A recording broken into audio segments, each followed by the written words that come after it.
Pero el amor no tiene límites. Y ser guarda de nuestros hermanos no tiene límites. Aunque a veces por prudencia tenemos que mantener cierta distancia, esperando que Dios obre en el corazón de ellos y en el corazón de nosotros. Pero el amor no tiene límites y por tanto ser guarda no tiene límites tampoco. A veces pasa. Y es lo que meditaba. Tengo una presentación. Esperamos que podamos sincronizarnos. Donde empiezo con la cita bíblica. Me gustó la figura del tablero de ajedrez, porque al final de cuentas estamos bajo una estrategia del espíritu, pero también que el enemigo está jugando. Y tenemos que ser estratégicos y conocer para poder ser pertinentes en un tiempo trascendente de cambios vertiginosos, donde nos conjuntamos diferentes generaciones con diferentes perspectivas de vida, pero con todos con un anhelo de hacer la voluntad de Dios. Entonces tenemos que ser estratégicos. La cita bíblica ya vimos que es Génesis 4:9, y Jehová dijo a Caín: ¿dónde está Abel tu hermano? Y él respondió: no sé, ¿soy yo acaso guarda de mi hermano? Y Dios es bien interesante, porque nos lanza preguntas con una intención. Si analizamos a sus padres de Caín y Abel, cuando Dios les dijo: ¿dónde estás? Cuando ellos pecaron, ¿dónde estás? Adán, ¿dónde? ¿Quién te enseñó que estabas desnudo? Es una oportunidad para confesar y arrepentirse. Aquí vuelve a pasar lo mismo, pero se lo dice desde antes que Abel, que Caín a matar a Abel. Le dice: ¿por qué ha decaído tu semblante? No dice que Abel haya tenido comunión con Dios y haya escuchado la voz de Dios, pero Caín, a pesar de que sus obras eran malas y estaba bajo el influjo del maligno, escuchaba la voz de Dios y Dios le hablaba. Y tuvo la oportunidad de Dios de arrepentirse, pero su corazón estaba tan dañado que primero mató a su hermano, y luego yo creo que no tiene un entendimiento de qué tan grande es Dios y eso ni presente. Le dice: no sé y no me interesa, yo no ando cuidando a mi hermano. Es su problema, sabiendo que lo acaba de matar. Y es una situación que está latente. Hoy vivimos en una sociedad. Llegamos con la tercera.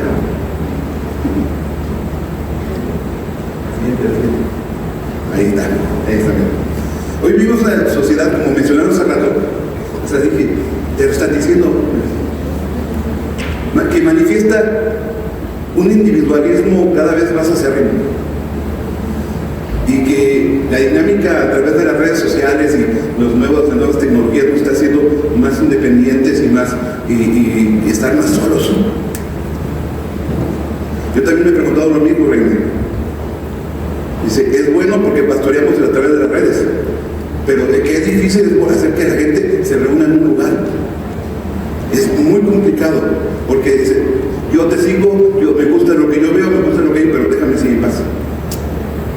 Y el cristianismo es relación, es compartir. Desde el principio vemos la familia divina haciendo la creación. En el principio era Dios, y el verbo era con Dios. Entonces vemos a la familia divina participando en la creación, pero el mundo poco a poco le ha puesto más énfasis al individualismo por encima de los grupos o de la colectividad, como decían hace rato. 2, el egoísmo. De por sí, por ser seres humanos en una etapa de nuestra vida somos egoístas. Tener un niño un juguete y se apropia y no lo quiere soltar. Se entiende, es una etapa donde no entiende la propiedad todavía. Pero eso es solamente una etapa. Pero nos hemos vuelto cada vez más y más egoístas, donde se busca ser los mejores o los vencedores de los premios más altos o de los primeros lugares, y eso hace difícil la sujeción a la autoridad. Situaciones muy complicadas que se están generando en nuestro entorno. Tercero, el hedonismo, el culto al placer. Está buscando la autogratificación y todo lo que tenga que ver con lo que me agrada. Entonces yo voy a seguir, lo que no, lo dejo de lado. Entramos al pragmatismo, que lo manejaba hace un momento también, donde el fin justifica los medios. Yo tengo mis metas y yo puedo hacer cualquier cosa para obtener mi propósito y cumplir con lo que es mi objetivo. El mundo dice: haz lo que sea necesario para lograr tus metas, tus objetivos. Y estamos en una lucha con ese pensamiento, y como consecuencia hay un odio a Dios, a su palabra y a sus principios. Estamos peleando una batalla donde nuestras autoridades no son cristianas, no creen, y queremos que sean cristianas, pero no lo van a hacer. Y hay una clara sesgo, hay un sesgo muy claro hacia a lo contrario, hacia el Evangelio.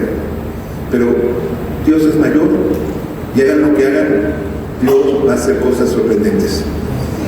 Pero hay un odio hacia Dios, porque Dios representa lo que la gente no quiere hoy vivir y aceptar, que están mal y están viviendo de una manera desordenada y se están rechazando sus principios.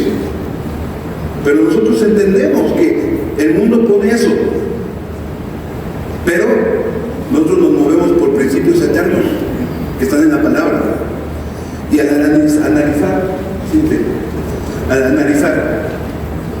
la misma palabra, desde el principio de la humanidad, Dios unió a individuos en familias, desde el primer hombre y la primera mujer, con el propósito de amar, apoyar, cuidar, proteger y formarse unos a otros.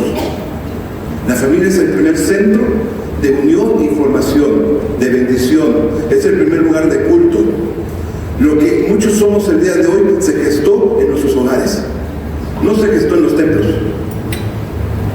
porque le hemos dado mucha fuerza a los templos diciendo: es que los pastores, es que los hermanos.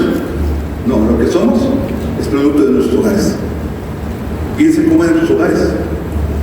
Los que vienen de familia cristiana, pues tratamos de ser lo más apegados, lo más espiritualmente posible, de vivir una integridad. Y está bien que les voy a decir, pero ¿cuántos errores no cometimos? Yo cometí muchos, y muchas veces tuve que pedirles perdón a ellos, porque así pasa, porque no somos perfectos, porque tenemos un encuentro con Dios, pero venimos de un pasado que Dios ha limpiado, pero que marcó nuestras vidas. Pero Dios estableció la familia. Que hay problemas, eso es cierto. Y con esto demuestra que cada uno de nosotros debe ser guarda de su hermano. Si somos parte de una familia y tenemos un proyecto juntos, debemos cuidarnos mutuamente. Empieza en el hogar, empieza en la familia. Pero muchos venimos de familias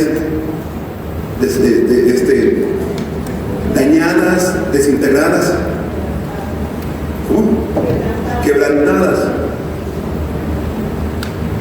Y nuestra familia se ha vuelto la iglesia. Nuestra familia son cada uno de ustedes. ¿Por qué? Porque primeramente todos nosotros somos hijos de Dios. Pero segundo, nuestros padres, nuestros hermanos no comparten con nosotros. Sí, los visito, sí estoy con ellos, pero no compartimos. Entonces mi familia se ha vuelto, por lo espiritual y por la decisión y por la necesidad, la iglesia misma. Y eso ha sido maravilloso, pero a veces ha sido doloroso. Pero todo está en las manos de Dios. Y nos dice la palabra de Dios que ser guarda empieza en el hogar. Y tenemos el término guarda, shamar. Ahí lo tienen en hebreo,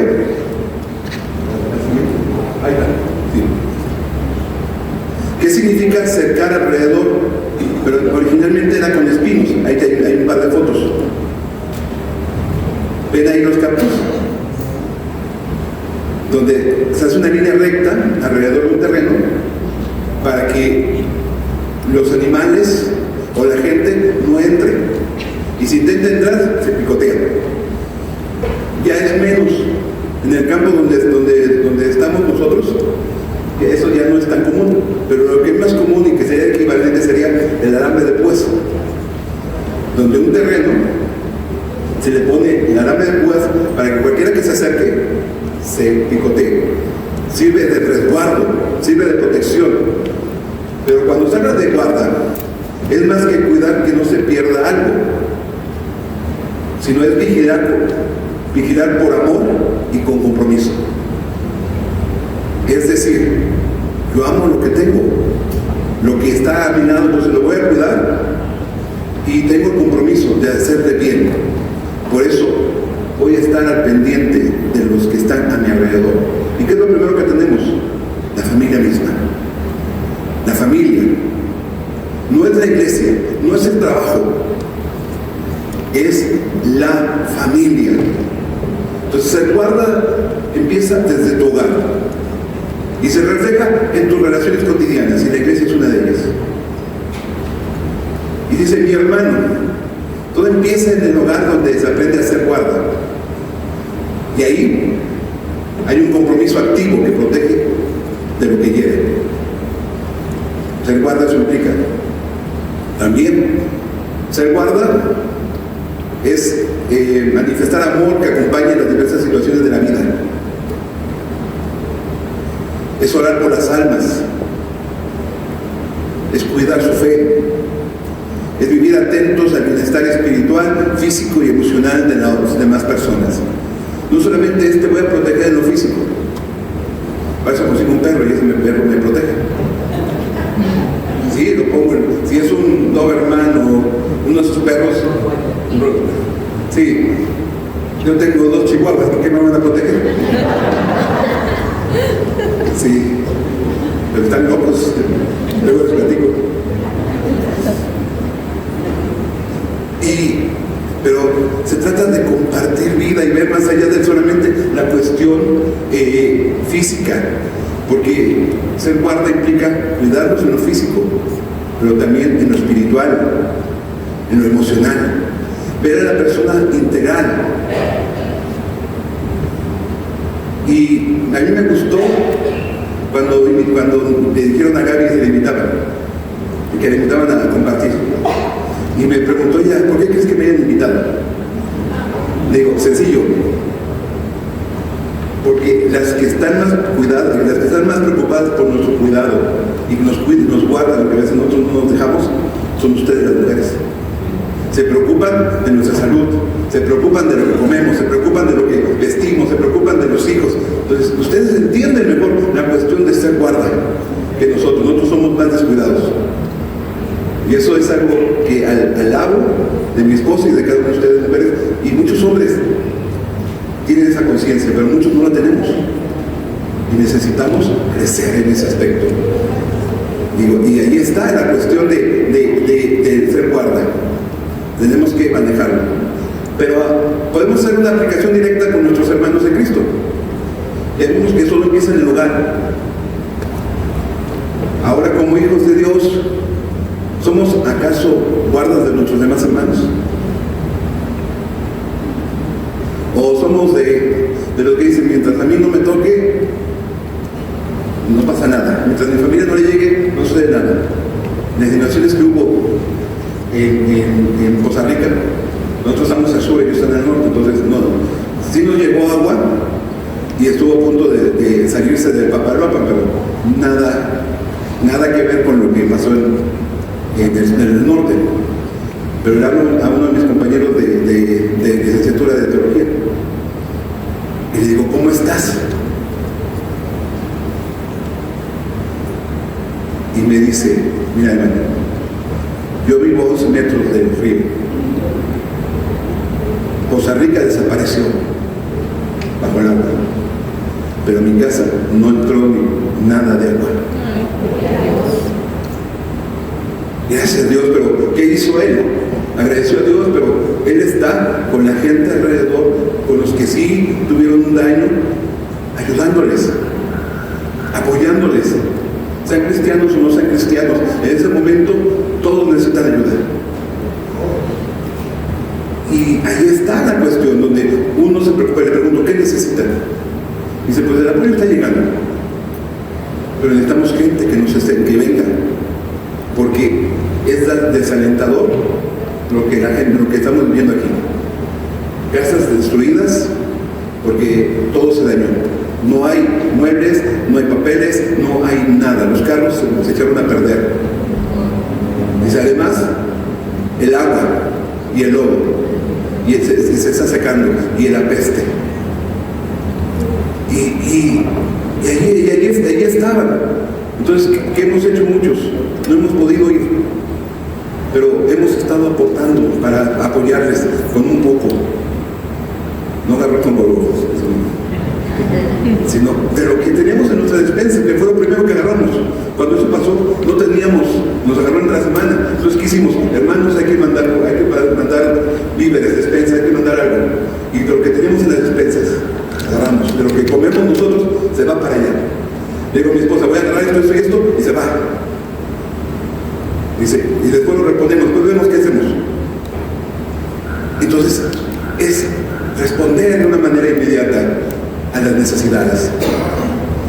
Y eso es importante ahora como hijos de Dios. Y eso lo hacemos con la gente que pasa una situación, ahora más como hijos de Dios. Hemos asumido la responsabilidad de cuidarnos los unos a nosotros. Algunos dicen, es responsabilidad del pastor, de la pastora. Ellos tienen que ver por nosotros. Ellos nos tienen que visitar. Ellos tienen que orar por nosotros. Ellos tienen que ver si tenemos alguna necesidad, cómo se suple. Yo cómo he sufrido eso. Pero yo primero quiero que recordemos que todos los que estamos aquí hemos creído en Jesús como nuestro Señor y Salvador. Por tanto, somos iguales. Somos iguales. Ni los pastores somos más, ni los líderes son más, ni los servidores son más, ni los congregantes son menos. Todos ante los ojos de Dios somos iguales. Igualdad. Dios no ve hijos predilectos e hijos, sino Él ve hijos. Él ve hijos, desde el último que está allá atrás hasta acá, mi hermano. Todos ve hijos, los ve por igual. Segundo, nos ve como sus ovejas, somos ovejas de su prado. Aún los pastores somos ovejas. Somos ovejas. Delante de Dios, somos iguales nuevamente. Tercero, somos hijos de Dios, porque hemos creído en Jesús y lo hemos recibido como nuestro Salvador, y hoy tenemos el privilegio de ser llamados y ser hechos hijos de Dios. Juan 1:12. Somos hijos iguales. Entonces la responsabilidad es igual para todos. Pero como vivimos en un sistema jerárquico, decimos el pastor es el primer responsable. Y aunque tenemos, en cierto grado tenemos responsabilidad, esto nos corresponde a todos. A todos.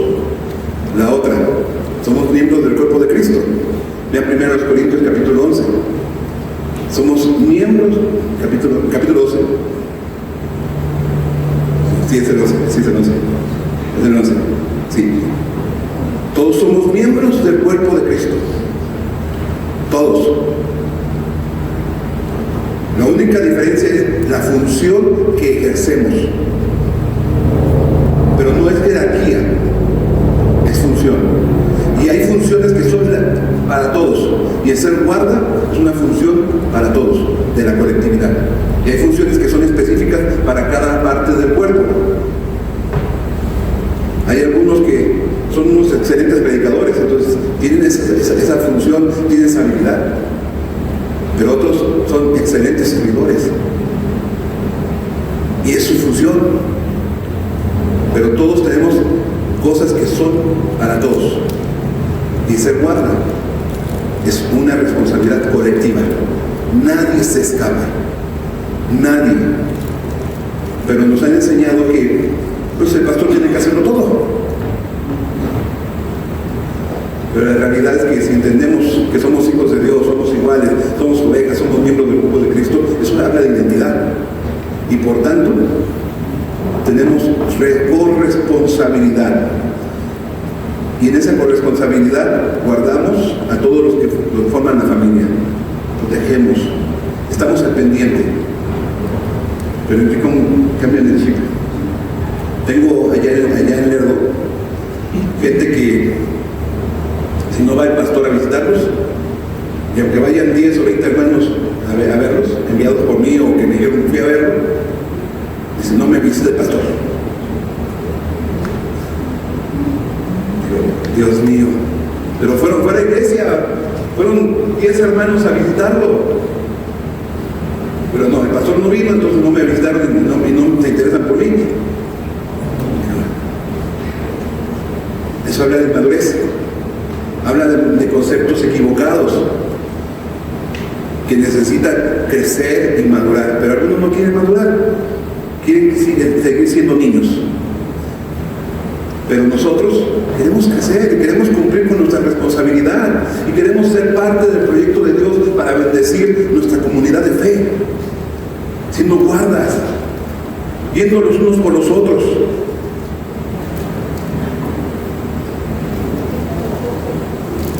Hay que entender que tenemos una identidad, pero esa identidad también se fundamenta en lo que nos une. Primero, una fe en Dios, el Padre, Dios y Padre, un Señor Jesucristo, un Espíritu Santo que habita en nosotros, la palabra revelada, la Biblia, y una relación vertical y horizontal. Vertical hacia Dios y horizontal hacia mi prójimo. Entonces todo eso nos une. Aquí vamos a guardar aquellos con los cuales compartimos una fe, aquellos con los cuales compartimos una relación, aquellos con los cuales no nos relacionamos o no compartimos una fe, pues los vamos a bendecir cuando sea el momento, pero mientras vamos a aplicarnos a aquellos que están cerca de nosotros. ¿Y quién más cerca que la misma iglesia? Entonces, ahí tenemos la cuestión de una identidad que nos une y nos lleva nos motiva a llevar a cabo una obra. Y esa obra, que es producto de identidad y de fe y relación, nos lleva a algo sencillo. Lucas 6:31. Ahí lo tienen la cita, ahí lo pueden leer todos juntos en voz alta. 1, 2, 3. Y como que le dice a los hombres con nosotros,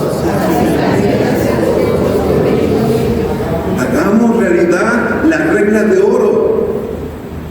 Hagamos realidad la regla de oro. Yo tengo la dinámica de tierra. Dice, no hagas a otros lo que no quieres que te hagan. Yo le había puesto, ¿quién era? Le había puesto que recita los libros del Antiguo Testamento. Y a mí se me olvidaron ahora que cuando me dijeron que yo no tenía que hacer. Me iba a meter en aprietos porque yo mismo me puse en aprietos. Entonces, cuidémonos. Y decía, a veces se evidencia nuestro egoísmo con una galleta, con un poco de agua. Porque dicen, yo quiero eso. Y tenemos que aprender la regla de oro. La regla de oro es lo que yo quiero que hagan por mí, lo tengo que hacer por ellos. Eso es maravilloso. Pero ahora viene, ¿qué es lo que tenemos que hacer? Hay muchos pasajes donde aparece la frase los unos a los otros. Ellos indican cómo podemos cumplir la regla de oro y así vivir en unidad con los demás y poder ser guardas los unos de los otros.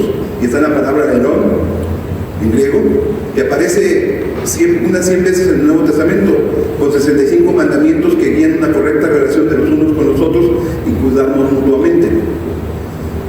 Cuando ustedes vean amados los unos a los otros, soportar los unos a los otros, está ocupando esa palabra, y son mandamientos. Pero un mandamiento ¿Se tiene que cumplir? Sí, pero lo cumplimos. La ley de tránsito, ¿se tiene que cumplir? Dice, no uses el celular mientras manejas. Y digo, no es hacia nadie, es hacia todos. Sí, no es personal hacia nadie, ¿eh? Pero ¿cuánta gente agarra el celular y contesta? ¿Es una sanción? Sí. Entonces, ¿qué es la ley?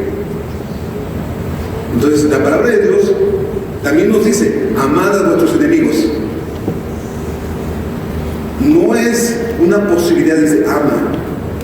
Pero todo mandamiento apela a la voluntad del que lo recibe.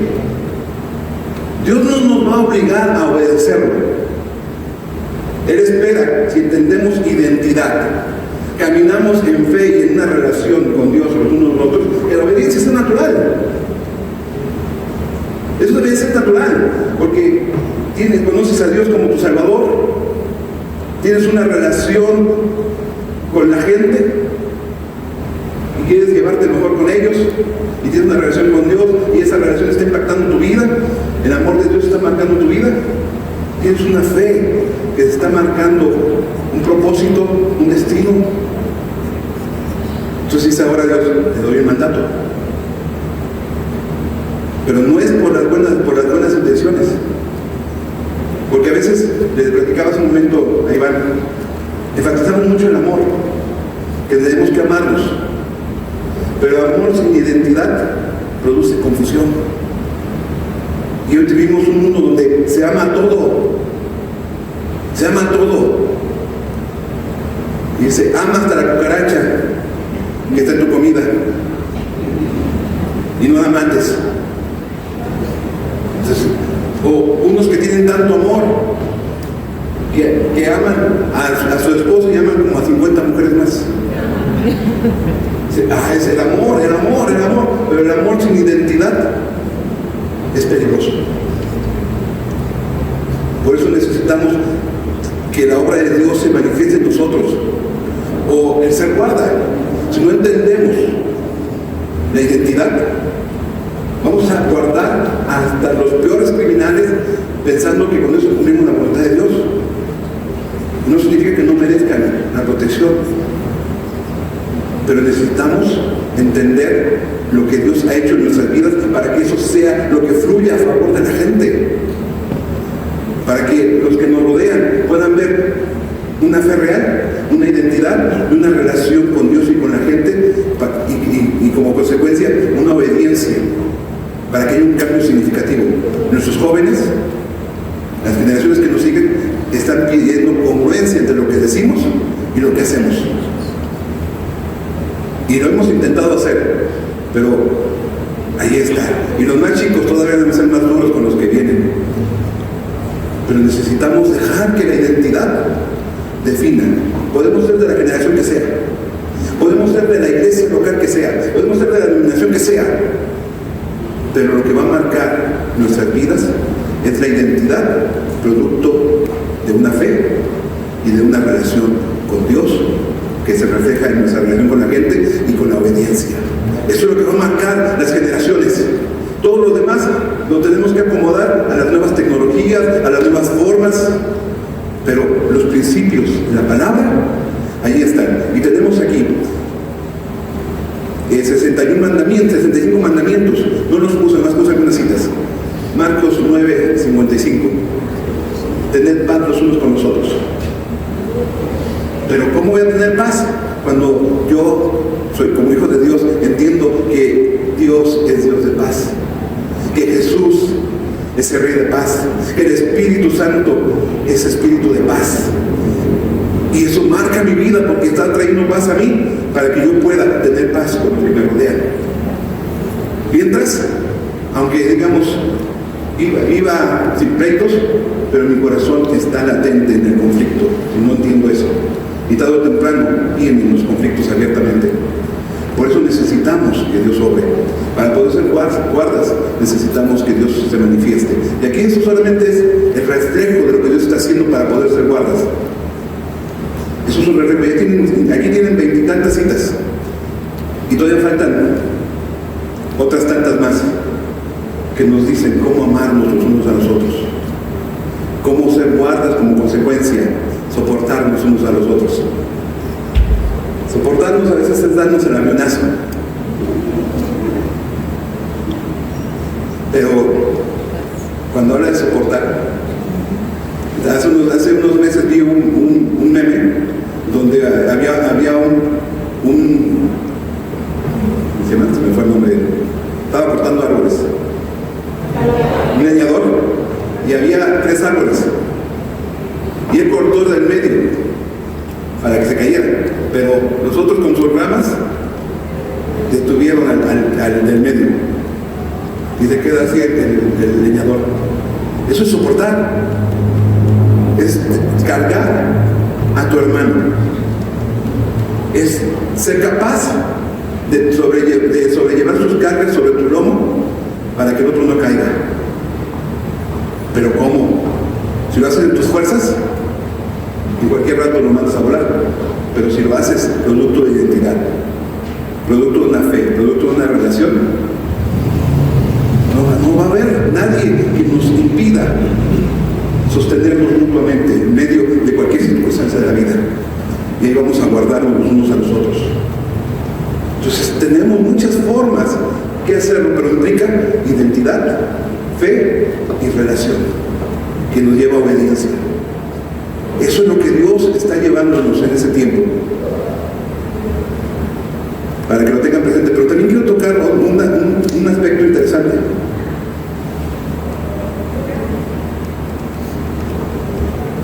Que también tenemos que considerar. Para ser guarda de nuestro hermano, no todos tenemos que hacer lo mismo al mismo tiempo. Porque a veces sucede eso. Tenemos diferentes tipos de amigos, diferentes tipos de hermanos que van a responder de diferentes tipos de maneras cuando hay una necesidad. Hace unos días les pedí a los pastores que oraran por la hija de un pastor que se puso mal.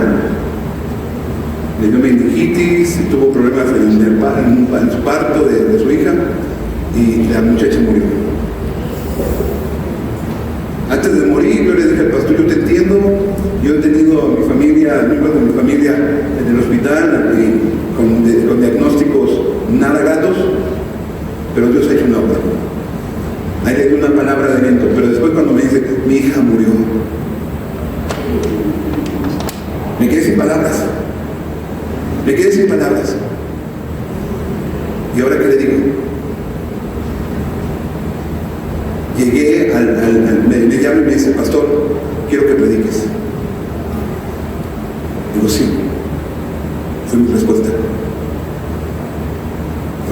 Dije: sí. Fui al velorio, estuve con ellos, llegué temprano y ahí estaba él. Y me paré delante de él sin palabras. Sin palabras. Lo abracé y nos fuimos a llorar juntos.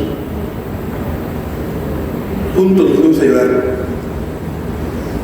Y después me sentí apenado. Digo: perdóname, no tengo palabras, no importa, hermano. Lo que tú has hecho para mí es más significativo que cualquier palabra. Porque tú estás sin palabras, pero pocos lloran contigo.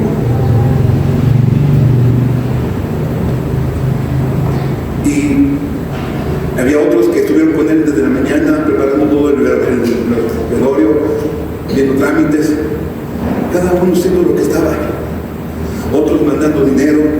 Entonces tenemos que entender que ser guarda no significa hacer todo al mismo tiempo, sino cada uno de acuerdo a sus dones, habilidades, talentos. Podemos contribuir para suplir la necesidad de nuestro entorno, para cuidarnos mutuamente. Conozco gente que se para enfrente de unos malosos y salen corriendo los malosos porque los espantan, pero son un pan de Dios. Dios los ocupa. Dios los ocupa para eso. Pero cuando conozco unos chaparritos que nomás me dicen: espérate, pastor, ahorita voy al ministerio público y te arreglamos todo. Cada uno en sus dones y talentos. Y tenemos una cita, no voy a tardar mucho ya. Segundo de Samuel 15, 6 al 12. Solamente vamos a leer algunas citas. El versículo 15. Y los siervos del rey dijeron al rey. Conocemos la historia. Es cuando Absalón se rebela contra su padre. Y si no, pues la pueden leer después con calma. Pero Absalón se rebela contra su padre y toma el trono. Entonces David, en lugar de enfrentar a su hijo, decide huir. Decide huir. E inmediatamente, cuando él decide huir, dice, y los siervos del rey dijeron al rey, y aquí tus siervos están listos a todo lo que nuestro Señor el rey decida. ¿Qué clase de hermanos o amigos necesitamos cuando se presenta un problema? Los que siempre están cerca y dispuestos, la familia, los de la casa, los que consideramos parte de la familia y van a estar en ese momento para responder. Y aquí tenemos un grupo de ellos que dijeron al rey, donde tú nos digas nos vamos, no hay problema, nos movemos en un tiempo de crisis. No dieron ideas, no dieron nada, vamos a respaldar lo que tú nos dices o vamos a solucionar el problema que tenemos por delante, pero vamos juntos. Necesitamos de esos cuando estamos para que haya entre nosotros los que guardan a nuestros hermanos. Luego tenemos,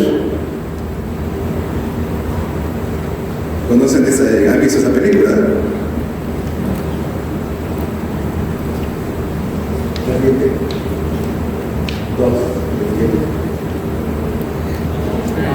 Sí. Y está, si leen con calma después, el versículo 19 al 22, está un amigo de David, Itai Geteo,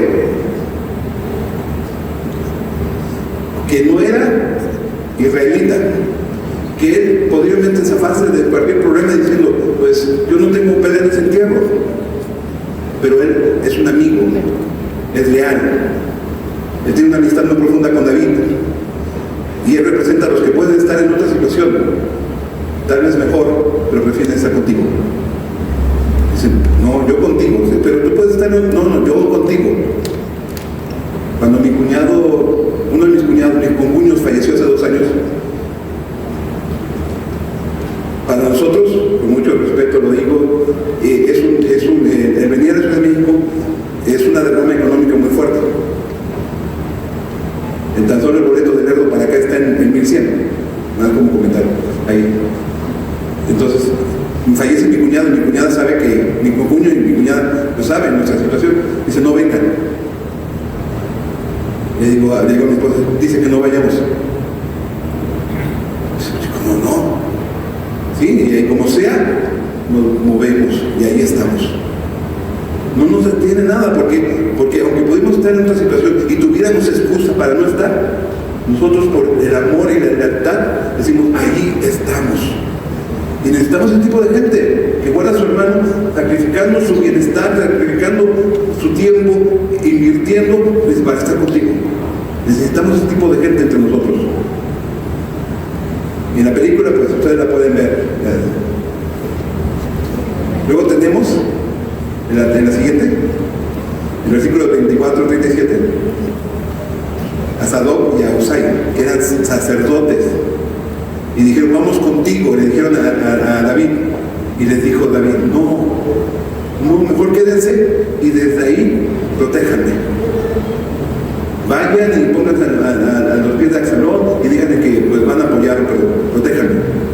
Entonces ellos representan a los que cuidan tus espaldas, los que comparten tus cargas, que son empáticos, con los que uno puede ser sincero, y harán todo lo que esté en sus manos para protegerte. Entonces ellos dijeron, nos quedamos y vamos a escuchar, y cuando te vamos a algo te vamos a avisar para que tengas cuidado, para que respondas. Entonces ellos queriendo estar con el rey dijeron, tú quédate, y ellos dijeron, adelante. Necesitamos un tipo de gente que protege nuestras espaldas. A veces no se notan, pero nos están cuidando a veces en silencio. No vaya a ser como un hermano que me dice una vez, que supo que tuve problemas con alguien, me dice, hermano, usted nomás dígame los nombres usted no va a tener problemas de nada. Digo, no, a ti déjalo. Todavía no estás bien llegado. No estás bien llegado. Sí, no. Estos no van a hacer nada indebido, van a hacer lo necesario para protegerte. Van a dar la cara por ti, te van a defender. Porque son tus amigos. Luego tenemos 16 del 1 al 2. Ahí está Siba, que fue criado de Saúl y ahora era criado de Mefiboset. Él llegó con comida, llegó con caballos, llegó con bebidas, y le pregunta al rey, ¿para qué? Porque la gente sale y tiene hambre, porque los niños y las mujeres se cansan, están caballos, porque necesitamos darles de beber a la gente. Y ellos representan los que apoyan con provisión y piensan en todo y en todos. Eso necesitamos. Ese tipo de gente necesitamos que guarden nuestras espaldas, que sean guardas de nosotros. Pero también están otros que ese como que no lo vemos muy bien. Tenemos el último, pero también habrá personas que se opongan y nos dañen, pero en ellas prueba Dios nuestro corazón. Tenemos el caso de Simei, que significa famoso. Él salió y maldijo: ya Dios te pagó por haber matado a Saúl y a toda su descendencia, y Dios te ha dado menos de lo que merecías, y ahora tu hijo. Y empezó a maldecir. Y se levantan Joab y los demás generales de él. Dice: déjanos matarlo, le dice David. Y David le dice: déjenlo. Si Dios puso eso en su corazón, déjenlo. Aún en la oposición, Dios quiere probarnos. Tenemos que aprender aún a guardar silencio. Cuando David regresó, este fue uno de los primeros que llegó a decir: ay, perdóname, hermanito, no lo vuelvo a hacer. Porque no eran palabras de Dios, pero al final de cuentas tuvo la oportunidad de reconocer su error. Entonces tenemos que aprender y no sacar la espada inmediatamente. Dios se encarga y pelea nuestras batallas. Tenemos que aprender cuándo tenemos que guardar silencio, cuándo dejar que alguien más sea nuestro guarda, y cuándo más dejar que Dios sea el que tome control. Tenemos que dejar que Dios obre. Y la última: guarda a tu hermano. Te necesitamos. Te necesitamos. No es fácil, pero es muy necesario que podamos ser guardas. Y yo se los dejo para que Dios obre. Le voy a invitar a que por un momento se pongan de pie.